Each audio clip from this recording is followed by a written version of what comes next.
Well, good day, Nits. It's been a while since I did a video about World of Tank Blitz with audio in it. Anyway, there is an event at the moment. If we go to the Blitz, we have this 300 win battle event. It started like at 14 days ago, and inside of it you can get a bunch of goodies. It's a bit different for every player. Like if you're less active, so instead of having 300 battles, you have 150 battles, and the rewards are a bit different. So I have prepared Excel sheet once again to get kind of gauge how much effort you need to put. So let's first bring it down to 300 and days to 0. Hours to 0 and days to 14.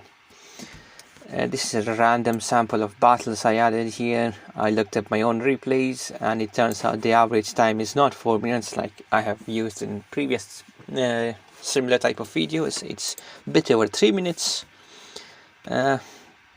So if you're a 50% player, in this event you need to get 300 tokens in 14 days.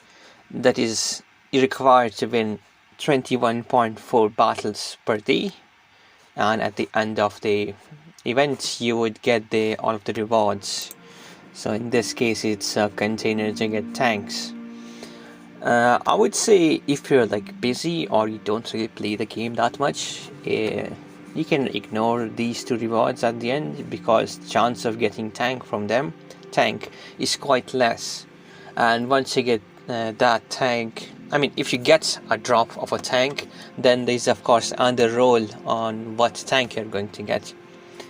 It's much higher chance to get something like a tier 8, and at that maybe some bad tier 8 you wouldn't want. So it isn't really worth putting too much effort if you don't have enough time. But for every one of them who have enough time, if you're a 50% player, you're required to do at least 43 battles per day. That would be about 2.2 hours.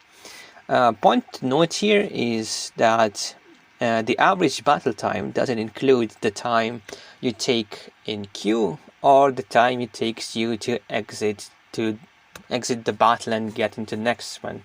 Because if you don't die, you don't get the exit battle button, and you are forced to watch the atrocious animations that you can't skip otherwise. And if you have a slow CPU, like in my case, then it takes you a good few seconds before you can get to the next battle. So it would be better if you could use the average battle time and the average time it takes you to exit. So for example, it's 30 seconds we can say, so that would be 0.5. It's important to add in minutes here.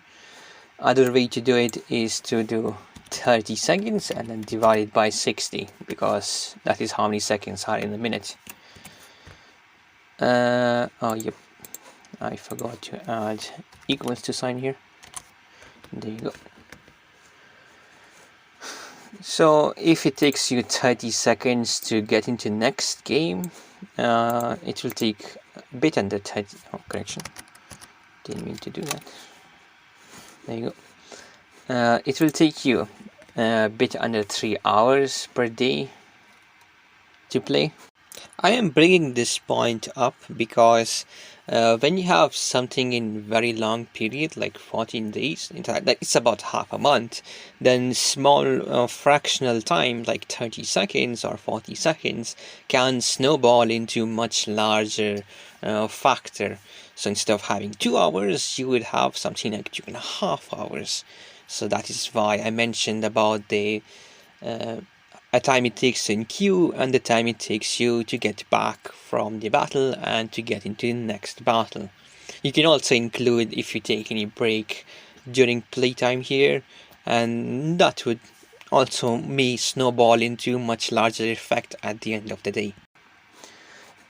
For sweaty unicums, that's a bit under 2 hours, and so on and so forth. I have already covered how this thing works using this formula, so there's that.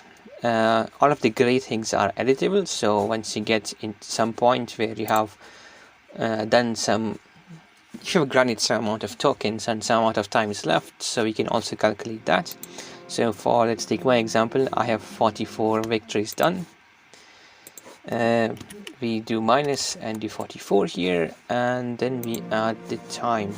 Time is 12 days and 4 hours, so we do 12 here and 4 hours here. So I'm a sweat unicum. I still have to play in range of 2 hours. You can check for yourself. That's about it. See you later. Bye.